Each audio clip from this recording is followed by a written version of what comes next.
धूम फिल्म आप में से बहुत सारे लोगों ने देखी होगी, और धूम फिल्म को जब याद करते हैं तो मोटरसाइकिल, चेस, पीछा।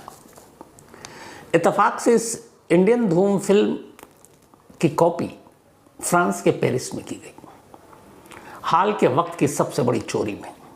और चोरों ने ऐसी चोरी की जो शायद इससे पहले आपने सुना भी नहीं हो। मतलब चोर चोरी कर रहे हैं, लोग गुजर रहे हैं, लोग देख रहे हैं, और किसी को ज़रा सी भनक ही नहीं कि ये करने क्या जा रहे हैं, और सब बेफिक्र हैं। ये कहानी है पेरिस के सबसे मशहूर, बल्कि फ्रांस के सबसे मशहूर लूव्र म्यूज़ियम की।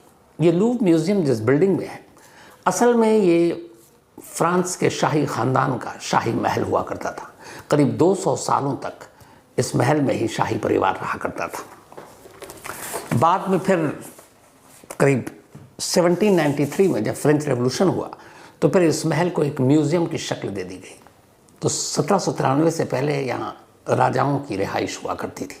बहुत ही खूबसूरत आलिशान महल है ये, और अब यहाँ पर लूव्र म्यूज़ियम है जो अपने आप में पूरे फ्रांस की संस्कृति, कल्चर, आर्ट की धरोहर को सजाकर और संभाल कर रखे हुआ है। कहानी की शुरुआत 10 अक्टूबर को होती है। 10 अक्टूबर को पेरिस में एक ट्रक चोरी हो जाता। ये कोई मामूली ट्रक नहीं था, बल्कि ये वो ट्रक था जिसमें लिफ्ट भी था।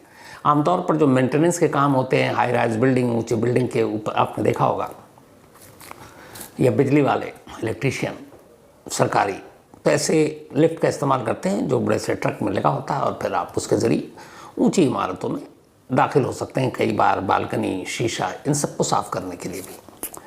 तो 10 अक्टूबर को पेरिस से करीब 20 किलोमीटर दूर एक ट्रक के चोरी होने की खबर आती है, पर कोई ध्यान नहीं देता कि ट्रक चोरी कैसे हो गई, क्यों हुई।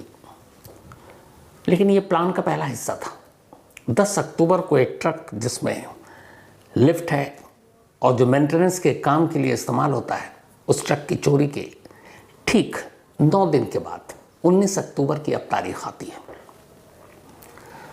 19 अक्टूबर संडे का दिन छुट्टी का दिन। टूरिस्ट बहुत बड़ी तादाद में इस लूव्र म्यूज़ियम में जाते हैं, क्योंकि यहाँ बेशकीमती सामान रखे हैं, बेशकीमती जेवरात, पेंटिंग्स, सभी चीज़ें। तो अब सुबह इंतज़ार कर रहे हैं टूरिस्ट म्यूज़ियम खोलने का, 9 बजे के करीब म्यूज़ियम के खुलने का टाइम है। लोगों की अब आना जाना शुरू हो जाता है। इसी दौरान ठीक 9:30 बजे के आसपास एक ट्रक इस म्यूज़ियम के पीछे की तरफ ऐसी जगह पर आकर रुकता है जहाँ पे कोई दरवाज़ा नहीं, कोई एंट्रेंस नहीं है, किसी को कोई मतलब ये नहीं है कि कोई सड़क भी रोक रहा है, ट्रैफिक रोक रहा है। वो जाकर उस म्यूज़ियम के ठीक पिछले हिस्से में पार्क कर देता है। अब कमाल ये है कि ये म्यूज़ियम इतना बड़ा, इसमें अरबों के मतलब हीरे, जवाहरात, पेंटिंग्स रखे हुए हैं, लेकिन सुरक्षा का आलम यह है कि जिस जगह पे ये ट्रक खड़ा हुआ वहाँ पे सिर्फ एक CCTV कैमरा, और उसका भी मुंह कहीं और, वो ट्रक को देख ही नहीं रहा है। खैर, ये ट्रक वहाँ रुकता है। इसके बाद ट्रक से अब लिफ्ट ऊपर की तरफ उठता है। अब उस लिफ्ट के जब ऊपर की तरफ उठता है तो उसमें 2 लोग सवार थे, जो लिफ्ट के साथ एक केबिन होता है, बॉक्स टाइप। अब लिफ्ट जब हुआ ट्रक से, तो ये ऊपर उठने के बाद एक विंडो के पास, इसी म्यूज़ियम के बैक साइड, उस विंडो के पास जाकर रुक जाता है। जो दोनों लोग सवार थे इस लिफ्ट में, उन्होंने कंस्ट्रक्शन के जो मजदूर होते हैं, जो पहनते हैं, कंस्ट्रक्शन करने के लिए जाते हैं, जो उनकी ड्रेस होती है, वही ड्रेस पहन रखा था। अब लिफ्ट म्यूज़ियम के विंडो के पास है, नीचे सड़क है, गाड़ियाँ गुजर रही हैं, लोग गुजर रहे हैं, लोग देख रहे हैं, बट हर एक को यही लगा कि ये शायद बालकनी और शीशे की सफाई करने के लिए आए, क्योंकि ड्रेस भी वैसा, गाड़ी भी वैसी, भारी भरकम ट्रक, ऊपर से लिफ्ट, कौन सोचेगा कुछ और म्यूज़ियम के अंदर बैठे हुए जो सिक्योरिटी स्टाफ है, उनको कुछ पता ही नहीं, क्योंकि जो CCTV कैमरा उस तरफ है, उसका डायरेक्शन उधर है ही नहीं, उसका मुंह उधर है ही नहीं, जिधर ट्रक है, या फिर उस ट्रक से लिफ्ट के ज़रिए उस म्यूज़ियम की बिल्डिंग पर 2 लोग सवार होने जा रहे हैं। अब एक विंडो के पास ये लिफ्ट रुकती है। इसके बाद 2 लोग कटर निकालते हैं, ग्लास कटर, और शीशे को काट देते हैं। काटने के बाद मुश्किल से 1 मिनट लगता है। अब दोनों सीधे अब अंदर होते हैं, और अंदर जाने के बाद वहाँ से अपोलो हॉल में पहुँचते हैं। ये म्यूज़ियम का अपोलो हॉल वो हिस्सा है जहाँ सबसे ज़्यादा इस म्यूज़ियम का, जो लूव म्यूज़ियम की सबसे बेशकीमती चीज़ें हैं, वहीं रखी होती हैं। अब ये दोनों वहाँ पहुँचे और वहाँ जाने के बाद इत्तेफाक से वहाँ अभी कोई है नहीं। अब इन्होंने वहाँ सारे जो बेशकीमती हीरे जवाहरात रखे हुए हैं, ऐतिहासिक धरोहर है, वो शीशे के बॉक्सेस में थे, क्योंकि लोग जाते हैं तो शीशे के बॉक्स में देखते हैं।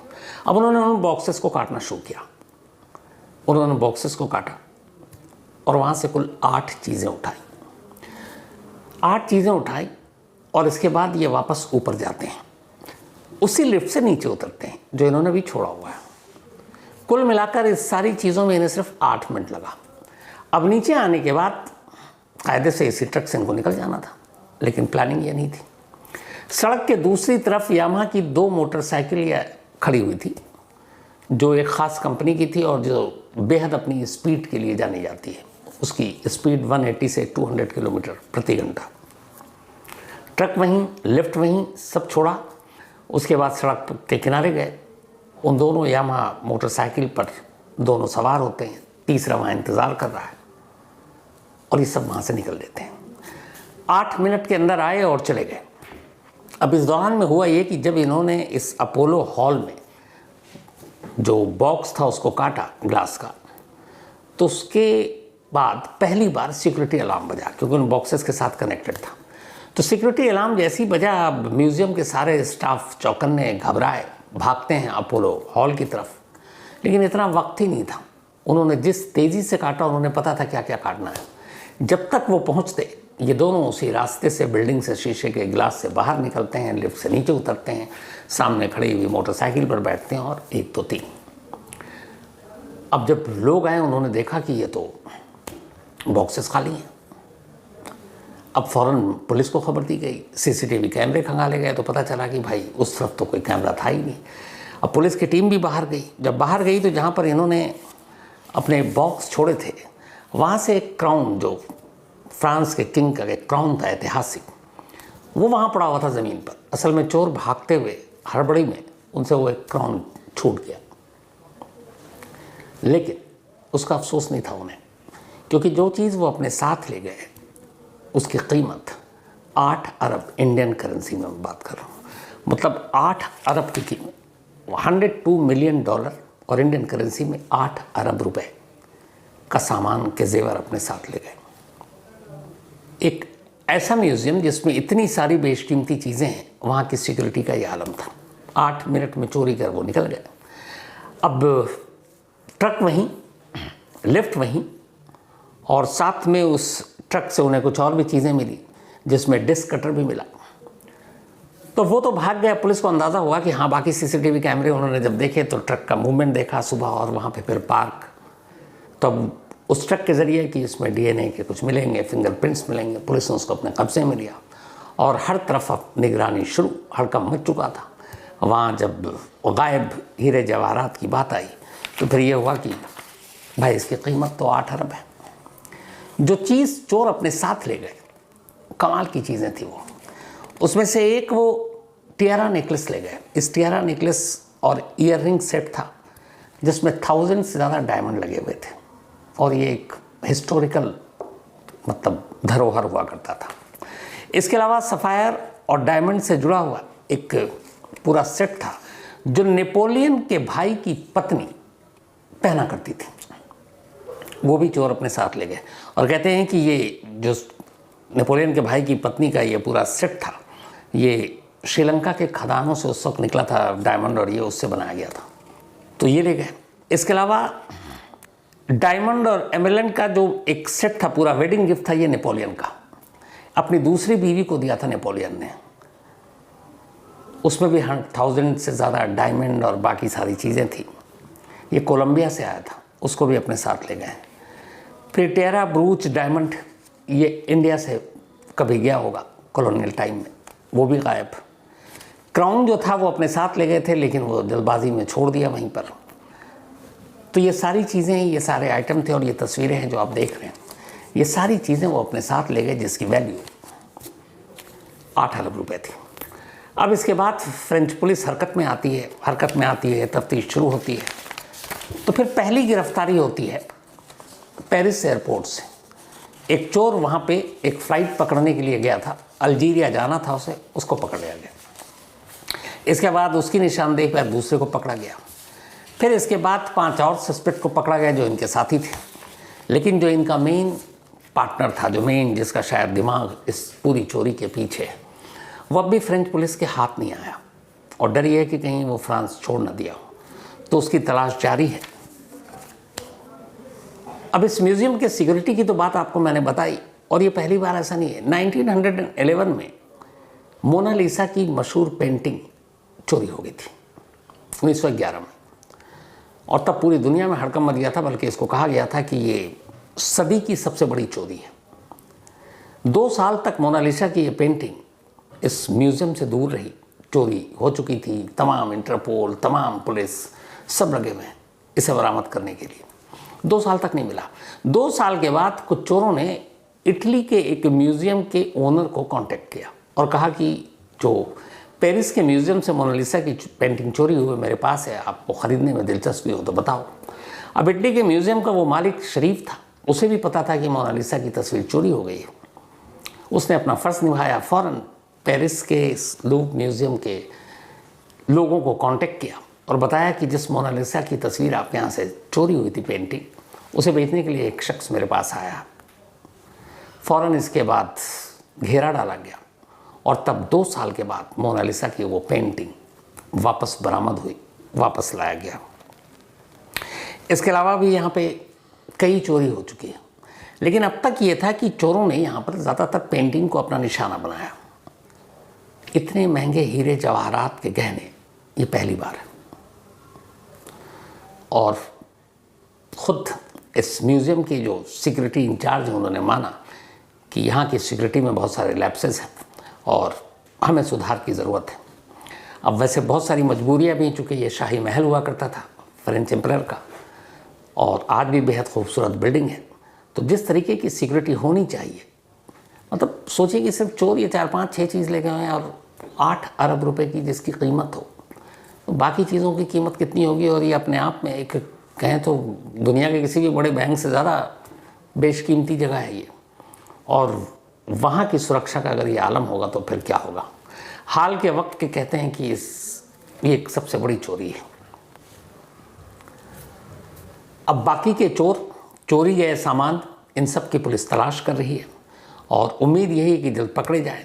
इससे पहले भी यहाँ से कई ऐसे बेशकीमती चीज़ें चोरी हुई थी। एक बार तो न्यूयॉर्क के एयरपोर्ट पे मिली, कोई एक ग्रॉसरी के बैग में लेकर जा रहा था।